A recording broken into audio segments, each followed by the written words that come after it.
a la intervención de nuestro compañero, el profesor Castelló. Y más que señalar puntos, a mi juicio, conflictivos, maltratados o con los que no esté de acuerdo de su ponencia, porque no hay, lo que voy a hacer es, creo que su ponencia describe muy bien el fenómeno y la situación y explica muy bien los distintos problemas que surgen a partir de pues, la nueva regulación, ¿no? el reglamento este 1128 del año pasado. Lo que voy a intentar es, desde una perspectiva diferente, porque yo soy profesor de Derecho Público en la Universidad de Valencia, de Derecho Administrativo, y entonces nos enfrentamos a estos problemas desde una lógica levemente distinta, intentar completar con un ángulo un poco distinto, que va a ser un ángulo más general. Entre otras cosas porque creo que la exposición ha sido muy exhaustiva y luego podemos comentar algunas cosas que han surgido, algunos problemas concretos sobre el concepto jurídico indeterminado de la duración de la estancia o estos problemas de compatibilidad que señalabas o el régimen de incentivos para los prestadores, que es verdad que tienes razón en que van a tener poco interés en denunciar posibles fraudes, pero a mí me interesa destacar tres cuestiones, muy brevemente, que son las que me interesaron cuando leí el trabajo de José Juan. El primero, referido simplemente a una pequeña reflexión sobre algunas consecuencias para el derecho derivadas de la transformación de algunos mercados que tradicionalmente generaban consumos de bienes, o en este caso de servicios, que se hacían de una forma analógica, cuando estos mercados pasan a ser digitales, ¿no? En el sentido de decir, el hecho de que el consumo se haga a través de mecanismos distintos, ¿hasta qué punto altera o no la propia esencia del mercado, más allá de que se alteren ciertos equilibrios económicos, y en consecuencia debería alterar el equilibrio regulatorio alcanzado respecto de lo que los ciudadanos tienen derecho a hacer o tenemos derecho a hacer y no? Esta será el primer plano. El segundo plano será más breve, una pequeña reflexión sobre lo que a mí me parece que en algunos aspectos es una reiterada hiperprotección por el derecho no solo español y de otros Estados miembros, sino en general el derecho europeo, de unos derechos que son los derechos de autor, que en la medida en que se han propietarizado, resulta que tienen unas garantías y unas protecciones que algunos derechos fundamentales no tienen. Y esto me llama mucho la atención, y cada vez que aparece una nueva manifestación de esta realidad me vuelve a llamar la atención. Entonces haré una pequeña reflexión al respecto. Y por último, creo que es interesante resaltar algún elemento adicional sobre las dinámicas de armonización europea que en este tipo de reacciones legislativas, aunque sean de momento a modo de parche, vemos, y lo que puede significar de cara al futuro o en qué punto se insertan dentro de la estructura de progresiva integración jurídica en el espacio europeo. Porque a partir de ahí pueden surgir a lo mejor algunas reflexiones interesantes sobre si algunas cuestiones que pensamos que son obvias, que básicamente sería si se puede lograr la mayor integración jurídica en la regulación, mejor, tanto mejor para todos, si efectivamente ello es así o no, en todos los supuestos, y por ejemplo este. Bueno, empezando por el primero. A mí lo que me parece divertido de esto es que se ve con mucha facilidad en un mercado como el de los derechos de autor, de los consumos audiovisuales, como la mera transformación de cómo se ofrece el servicio va y resulta que, en ausencia de este parche y de este reequilibrio por parte del legislador europeo, en este caso por la vía de urgencia, ha conformado una alteración del estatuto jurídico de los ciudadanos. Es decir, antes de la digitalización de los contenidos audiovisuales y de los contenidos culturales y de los contenidos de consumo de ocio, y de que se ofrecieran por medio de plataformas digitales a las cuales accedemos por medio de suscripción, es decir, cuando lo que comprábamos era el soporte físico, no había ninguna duda jurídica de que el soporte físico que te permitía el acceso a una obra que estaba licenciada bajo derechos de autor, que permitía su distribución a un determinado precio en un país y que en otros países era más cara, o que permitía su distribución en determinados países y en otros incluso no había ninguna duda de que el ciudadano, una vez había pagado para poder acceder al disfrute de esa obra o esa obra creativa a partir de tener la propiedad de ese soporte, no solo es que de facto pudieras luego el soporte llevártelo, es que tenías reconocido el derecho a hacerlo. Es decir, en ninguna legislación, al menos que yo conozca, se decía, usted una vez se ha comprado pues el cassette del Fari tiene prohibido llevárselo a otro país y reproducirlo en otro país cuando está de fiesta Erasmus, ¿no? Para que los españoles expatriados, que tienen esta tendencia a que solo les gusta reunirse con españoles y escuchar música española, a ser posible, cuanto más castiza y rancia mejor, pues entonces no aparecía por ahí nadie de la SGAE a decir, espere, es que usted está en Praga y no puede hacer esto. No aparecía nadie porque era muy costoso, evidentemente, pero que yo sepa tampoco estaba jurídicamente prohibido, es decir, era claro que ese derecho lo tenías a llevarte lo que quisieras. Otra cosa es que fuera cómodo llevártelo y que fuera fácil. Lo que ocurre es que la digitalización abre la puerta a que la gente pueda tener muchísimo más contenido audiovisual, el consumo de productos culturales, sean de mejor o peor calidad, se ha multiplicado y se multiplican las posibilidades, y ahora nosotros en dispositivos electrónicos de todo tipo pues nos podemos llevar muchísimas más cosas, ¿no? Pero nadie dudaba que tú te podías trasladar tu biblioteca, y resulta que ahora en cambio a lo mejor tu biblioteca no te la puedes trasladar, ¿no? En general, con los productos libros este problema no se produce porque como tienen un valor económico, no sé si decir marginal, residual o inexistente, a las industrias culturales les da igual que te los lleves donde sea, pero a partir de la lógica que emplean para los productos audiovisuales la podrían aplicar también. Entonces es como llamativo el decir, ostras, simplemente porque ahora esto es digital, a lo mejor podría generarse la situación de no llevármelo fuera. Bien, desde este punto de vista, ¿qué es lo que creo que el derecho ha de valorar en estos casos? Que en principio, y con independencia del soporte tecnológico y de la transformación tecnológica, normalmente los puntos de equilibrio respecto de la posición jurídica de los ciudadanos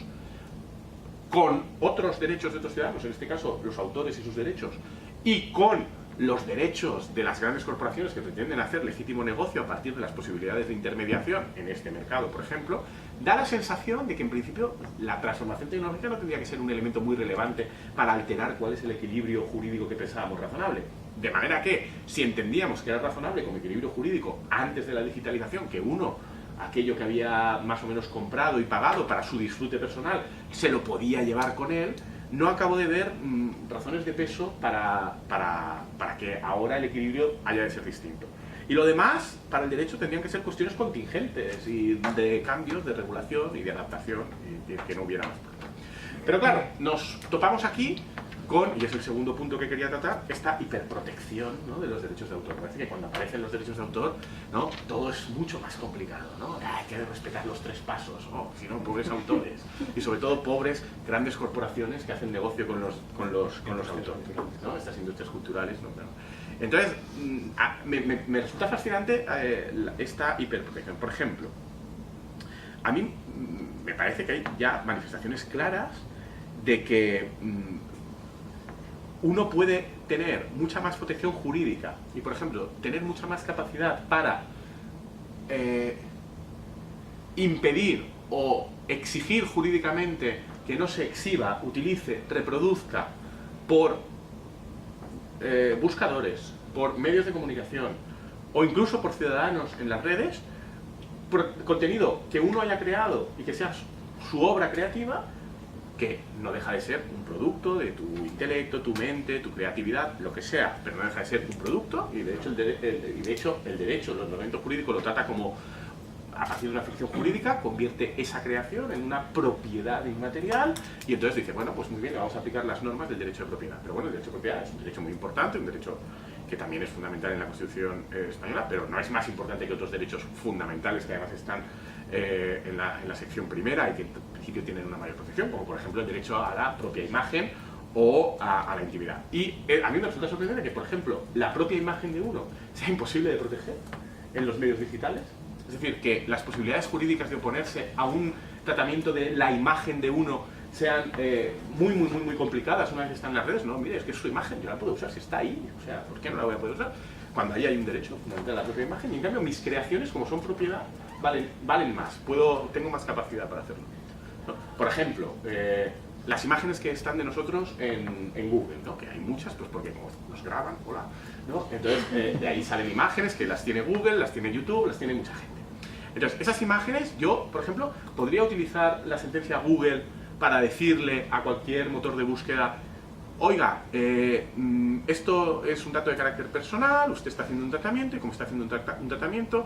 y la sentencia reconoce el derecho al olvido. El derecho al olvido dice que si el tratamiento se refiere a datos que han quedado desactualizados y que no tienen ya interés público, aunque lo hubieran podido tener en el pasado, resulta que yo puedo exigir, bueno, pedir la retirada y a ver si amablemente entonces Google o cualquier otro motor de búsqueda la atiende o no, y si no la atienden y yo no estoy satisfecho, pues me voy a la Autoridad de Protección de Datos y me quejo. Entonces,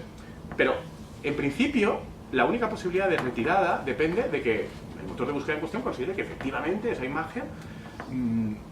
está desactualizada o no aporta ningún contenido relevante o puede suponer algún tipo de trastorno para mí por el hecho de estar así que no está justificado con otro interés público predominante. Pero por defecto la imagen permanece, es decir, yo no tengo derecho, aunque sea mi imagen, a pedir la retirada. Si en cambio fuera una obra creativa mía, lo tendría mucho más fácil. Me parece llamativo y me parece interesante. Y creo que parte de los problemas que vemos y la necesidad de reaccionar con un reglamento que no deja de ser un parche es por esta sorprendente hiperprotección de los derechos de autor que a día de hoy yo sigo teniendo problemas para explicar. Tercer punto, y en este me voy a extender un poco más. Yo creo que todo lo que nos ha contado José Juan es particularmente interesante, sobre todo desde la perspectiva de algunas cosas que nos demuestra sobre el proceso de integración europea, tanto económico, aquí estamos hablando de la integración de unos mercados que además, por producto de la digitalización,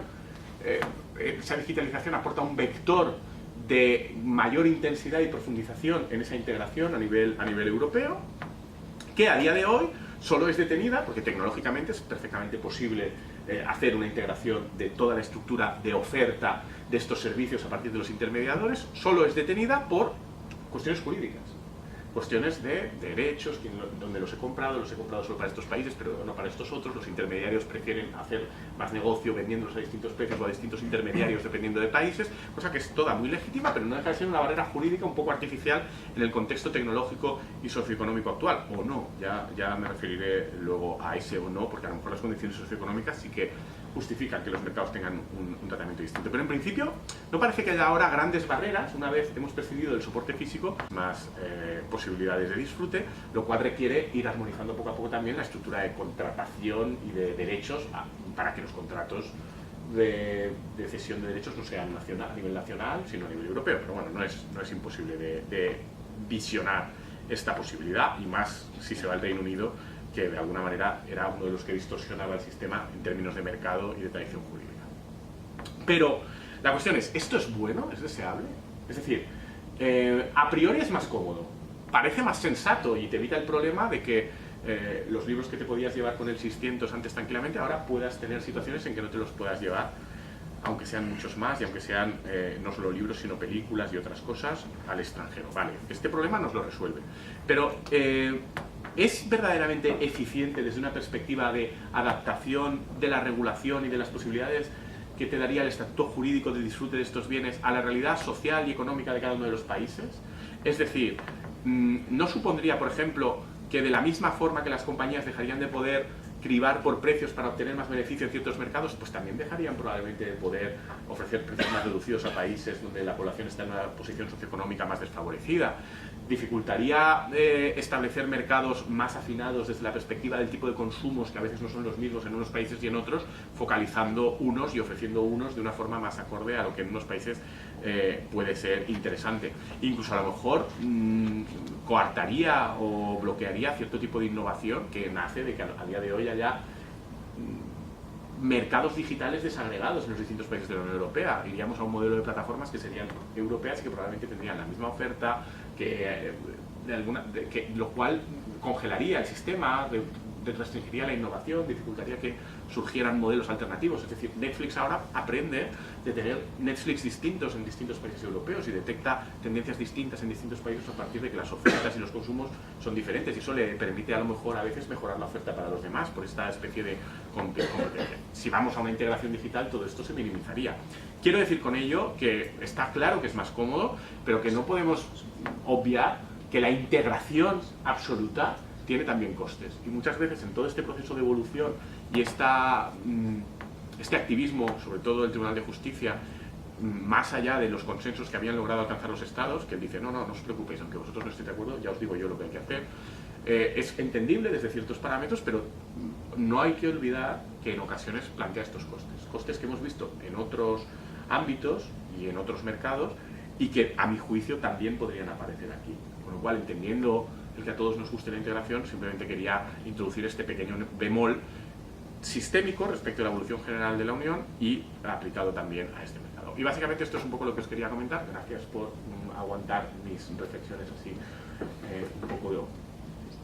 ajenas a lo que era el núcleo de lo que nos había planteado el profesor Castelló, pero que bueno, que espero que lo hayan completado mínimamente. Así que gracias. Bueno, y ahora ya los demás.